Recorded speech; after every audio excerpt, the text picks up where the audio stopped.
प्रिय भक्तगण, संकट चतुर्थी का व्रत करने मात्र से रिद्धि सिद्धि के दाता गणेश जी अपने भक्तों के सारे कष्टों का हरण करते हैं।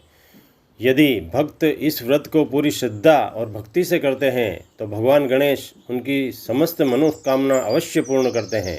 तो आइए बतलाते हैं हम आपको इसकी विधि और कथा, जो श्रद्धा से सुने एवं पालन कर मनवांछित फल प्राप्त करें। श्री गणेशाय नमः। अथ संकट चतुर्थी व्रत पूजन विधि। प्रातःकाल सूर्योदय से पूर्व उठकर शौच आदि स्नानादि से निवृत्त होकर नित्य कर्मादि करके सूर्य नारायण को अर्घ्य देकर फिर संकल्प करें और श्री गणेश जी का ध्यान करें। इसके पश्चात आह्वान करके आसन, पाद्य, अर्घ्य, आचमन समर्पण करके पंचामृत, घी, दूध, दही, शहद और शर्करा से गणेश जी को स्नान करावें। फिर शुद्ध जल से स्नान कराकर वस्त्र, यज्ञोपवित्र, चंदन, गंध, अक्षत, पुष्पमाला, धूप, दीप, मोदक, आचमन, ऋतुफल, दक्षिणा आदि समर्पण कर आरती करें। फिर दुर्वा के अंकुर चढ़ाकर परिक्रमा करें। पुष्पांजलि अर्पण कर गणेश जी की प्रार्थना करें। इसके पश्चात कथा सुने। श्री गणेश जी अपनी माता पार्वती जी से कहते हैं कि हे माता, भाद्रपद मास की चतुर्थी अनेक फलों और सिद्धि को देने वाली है। अतः श्री संकट चतुर्थी व्रत कथा। सतयुग में नल नाम का अति पवित्र चित्त वाला राजा था।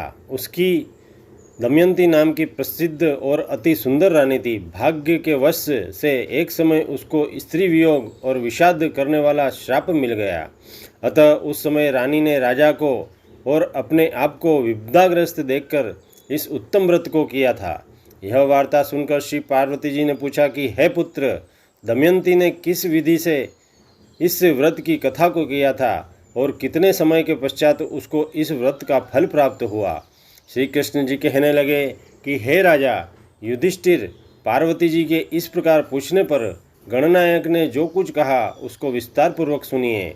श्री गणेश जी ने कहा कि हे माता, जब राजा नल पर विपत्ति आई तब गजशाला से हाथी और अश्वशाला से चोरी हो गए और चोरों ने राजा का सब खजाना भी लूट लिया। राजा का महल आग में भस्म हो गया।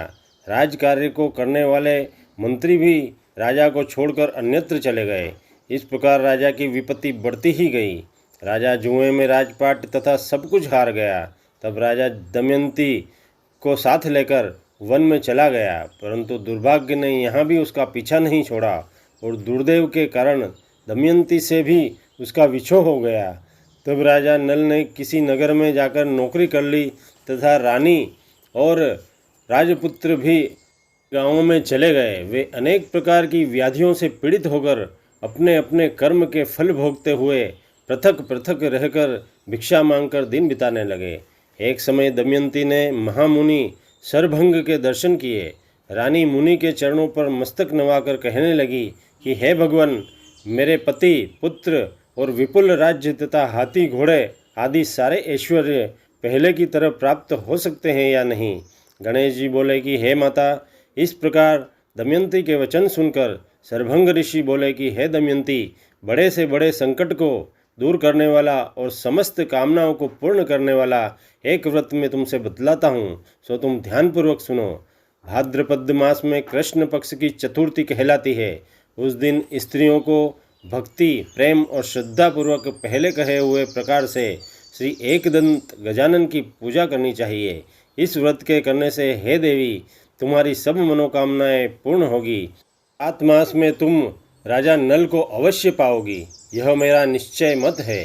गणेश जी कहने लगे कि हे माता, तब से दमयंती भाद्रपद मास कृष्ण पक्ष की संकट चतुर्थी के इस व्रत को आरंभ करके श्री गणेश जी के पूजन में तत्पर रही।